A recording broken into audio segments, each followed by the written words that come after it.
નમસ્તે વિદ્યાર્થી મિત્રો, કેમ છો? મજામાં ને? ધોરણ 7 વિષય ગુજરાતી, એકમ નંબર 2 કુદરતની રચના. લાસ્ટ સેશનમાં આપણે આ લેસનની સમજૂતી મેળવી. હવે આપણે આ લેસનના સ્વાધ્યાય વિશે અભ્યાસ કરીશું. સ્વાધ્યાયમાં સૌ પ્રથમ છે અ વિભાગ.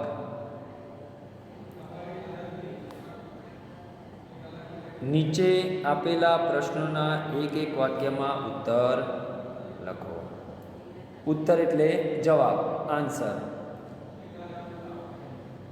તમને જે પ્રશ્ન આપ્યો હશે એ પ્રશ્નના આપણે એક વાક્યમાં જવાબ લખવાના છે. પહેલો પ્રશ્ન છે,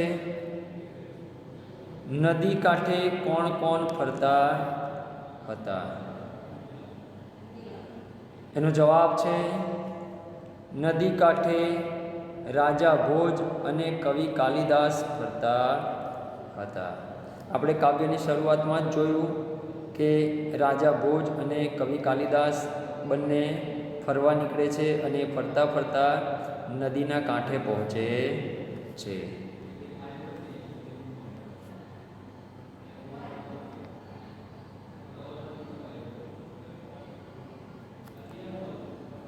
ત્યારબાદ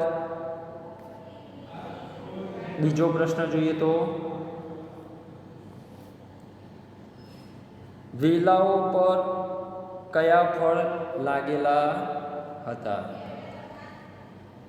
જવાબ જોતા પહેલાં સમજી લઈએ તો, જ્યારે રાજા ભોજ અને કવિ કાલિદાસ નદી કાંઠે ફરતા ફરતા પહોંચે છે ત્યારે ત્યાં નદીની રેતી ઉપર એ વેલા પથરાયેલા જોવે છે અને એ વેલા ઉપર શેના ફળ લાગેલા જોવે છે?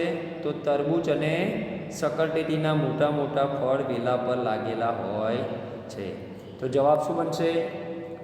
વેલાઓ પર મોટા મોટા તરબૂચ અને મોટી મોટી સકરટેટીઓ ઉગી નીકળેલી હતી. પ્રશ્ન 3, નાના ફળ શાના ઉપર લાગેલા હતા? પહેલાં સમજી લઈએ તો, જ્યારે રાજા ભોજ અને કવિ કાલિદાસ રેતી પાસે પહોંચે છે ત્યારે ત્યાં એક વડનું મોટું ઝાડ જોવે છે અને એ વડના ઝાડ ઉપર લાલ રંગના નાના નાના ફળ જોવે છે. તો ત્રીજા પ્રશ્નનો જવાબ શું બનશે? નાના ફળ વડના ઝાડને હતા. ત્યારબાદ ચોથો પ્રશ્ન, રાજા ભોજને કઈ વાત સમજાઈ? એનો જવાબ છે, રાજા ભોજને એ વાત સમજાઈ કે કુદરતે બધું વિચારપૂર્વક જ કરેલું છે. એટલે કે આ જવાબ શું કહેવા માગે છે? તો જ્યારે રાજા ભોજ કવિ કાલિદાસને કહે છે કે નાના વેલા ઉપર મોટા ફળ અને મોટા ઝાડ ઉપર નાના ફળ, કુદરતની આ જે રચના છે એ સમજાતી નથી, કુદરતે વિચારપૂર્વક જ કરેલું છે. પરંતુ જ્યારે બીજું દ્રશ્ય જોવે છે કે એક વટે માર્ગુ વડના ઝાડ નીચે આરામ કરતો હોય છે અને વડના ટેટો એટલે કે એનું ફળ જ્યારે વટે માર્ગુના માથા પર પડે છે ત્યારે એ વટે માર્ગુ જાગી જાય છે. ત્યારે કવિ કાલિદાસ સમજાવે છે કે જો આ વડને કદાચ તરબૂચ કે સકરટેટી જેવા મોટા ફળ હોત અને એવા મોટા ફળ જો આ વટે માર્ગુ પર પડ્યા હોત તો એની શું હાલત થાત? આ દ્રશ્ય જોઈ રાજા ભોજને કવિ કાલિદાસની વાત સમજાઈ જાય છે કે કુદરતે જે બધું કર્યું છે એ બધું વિચારપૂર્વક જ કરેલું છે. આ 4 પ્રશ્નો ફરી એકવાર સમજી લઈએ તો, પહેલો પ્રશ્ન છે, નદી કાંઠે કોણ કોણ ફરતા હતા? એનો જવાબ છે, નદી કાંઠે રાજા ભોજ અને કવિ કાલિદાસ ફરતા હતા. ત્યારબાદ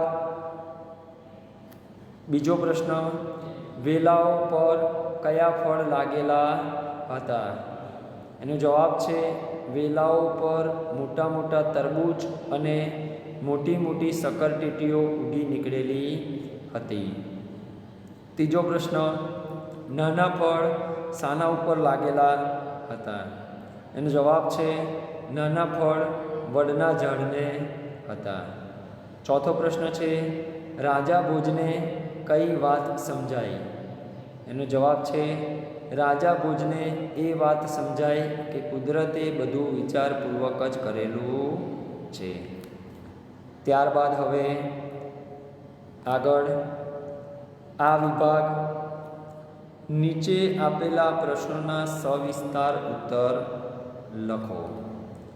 એટલે કે તમને પ્રશ્નો આપ્યા છે એને તમારે વિસ્તારથી સમજાવવાના છે. પહેલો પ્રશ્ન છે, રાજા ભોજને કુદરતની કઈ રચના અજબની લાગી? એનો જવાબ છે રાજા ભોજે વેલા પર તરબૂચ અને શક્કરટેટીના મોટા ફળ જોયા અને વિશાળ વડના ઝાડ પર નાના ફળ જોયા. રાજા ભોજને કુદરતની આ રચના અજબની લાગી. સમજીએ તો રાજા ભોજ અને કવિ કાલિદાસ એ બંને ફરતા ફરતા એક નદીના કાંઠે આવે છે.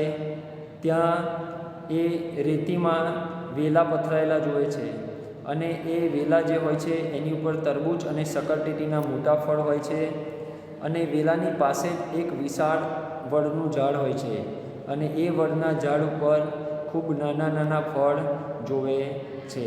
ત્યારે રાજાને કુદરતની આ જે રચના કરેલી હોય છે એ રચના ખૂબ અજબની લાગે છે. ત્યારબાદ બીજો પ્રશ્ન, કવિ કાલિદાસે રાજાને આપેલો ઉત્તર સવિસ્તાર સમજાવો. એનો જવાબ છે રાજા ભોજને કુદરતની રચના અજબની લાગી. એકાએક ઝાડ પરથી એક ફળ વટેમાર્ગુના માથા ઉપર પડ્યું. વટેમાર્ગુ જાગી ગયો. કવિ કાલિદાસ રાજા ભોજને કહ્યું, મહારાજ જોયું ને, આટલી ઊંચાઈ પરથી જો તરબૂચ અને શક્કરટેટી જેવા મોટા ફળ બિચારા વટેમાર્ગુના માથા ઉપર પડ્યા હોત તો તેનું શું થાત? એટલે જ મેં કહ્યું હતું કે કુદરતે બધું વિચારપૂર્વક જ કરેલું છે. આ પ્રશ્ન સમજીએ તો જ્યારે રાજાને કુદરતની જે રચના હોય છે એ અજબની લાગે છે ત્યારે કવિ કાલિદાસ રાજાને કહે છે કે હે રાજા, કુદરતે જે કંઈ રચના કરી છે એ વિચારપૂર્વક જ કરેલી છે. બરાબર? આવી વાત કવિ કાલિદાસ રાજાને કરે છે. અને આ વાતની પુષ્ટિ કરવા માટે એમને એક દ્રશ્ય પણ જોવા મળે છે કે એકાએક ઝાડ પરથી એક ફળ જે વટેમાર્ગુ વડના ઝાડ નીચે આરામ કરતો હોય એના માથા પર પડે છે અને વટેમાર્ગુ જાગી જાય છે. ત્યારે કવિ કાલિદાસ રાજા ભોજને કહે છે કે હે મહારાજ, જોયું ને, આટલી ઊંચાઈ પરથી જો એ બિચારા વટેમાર્ગુના માથા ઉપર કદાચ શક્કરટેટી કે તરબૂચ જેવા મોટા ફળ પડ્યા હોત તો એનું શું થાત?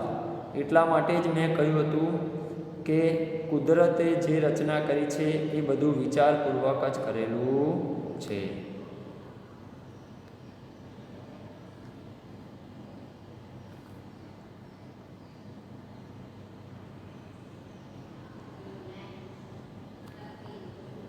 ત્યારબાદ આપણે આગળનો વિભાગ જોઈએ, ઈ વિભાગ.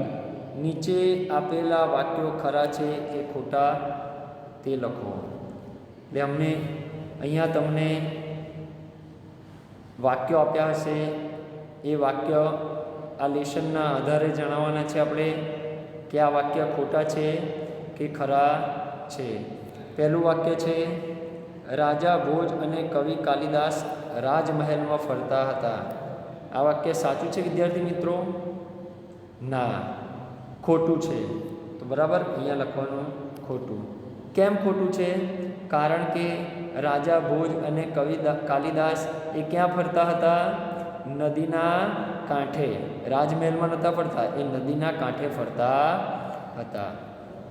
બીજું વાક્ય છે વડના ઝાડ પર નાના નાના ફળ લટકતા હતા. આ વાક્ય કેવું છે? ખરું છે. કારણ કે રાજા ભોજ અને કવિ કાલિદાસે જોયું કે વડ વિશાળ છે, પરંતુ એના ઉપર જે ફળ લટકે છે એ કેવા છે? ખૂબ નાના છે. તો વાક્ય કેવું છે? ખરું. ત્યારબાદ ત્રીજું વાક્ય છે કુદરતે બધું વિચારપૂર્વક જ કરેલું છે. આ સમજીએ તો જ્યારે રાજા ભોજ કવિ કાલિદાસને કહે છે કે આ કુદરતે બધું વિચારપૂર્વક કરેલું નથી, ત્યારે કવિ કાલિદાસ રાજાને કહે છે કે હે રાજા, આ કુદરતે જે બધું કર્યું છે એ વિચારપૂર્વક જ કરેલું છે. એટલે આ વાક્ય કેવું છે? ખરું. ત્યારબાદ ચોથું વાક્ય છે રાજાના માથા ઉપર એક ફળ પડ્યું. આ વાક્ય કેવું છે? બિલકુલ ખોટું. કારણ કે એ ફળ કોના માથા ઉપર પડે છે? તો જે વડનું ઝાડ છે એ વડના ઝાડ નીચે જે વટે માર્ગુ આરામ કરે છે એ વટે માર્ગુના માથા ઉપર ફળ પડે છે. ફરી એકવાર સમજી લઈએ તો પહેલું વાક્ય છે રાજા ભોજ અને કવિ કાલિદાસ રાજમહેલમાં ફરતા હતા. આ વાક્ય ખોટું છે. ત્યારબાદ બીજું વાક્ય વડના ઝાડ પર નાના ફળ લટકતા હતા. આ વાક્ય ખરું છે. ત્યારબાદ નંબર 3 કુદરતે બધું વિચારપૂર્વક જ કરેલું છે. આ વાક્ય બિલકુલ ખરું છે. ત્યારબાદ ચોથા નંબરનું વાક્ય રાજાના માથા ઉપર એક ફળ પડ્યું. આ વાક્ય ખોટું છે. વિદ્યાર્થી મિત્રો, તમને ખબર પડી ગઈ હશે. હવે જે વ્યાકરણ વિભાગ છે એ આપણે નેક્સ્ટ સેશનમાં શીખીશું. Thank you.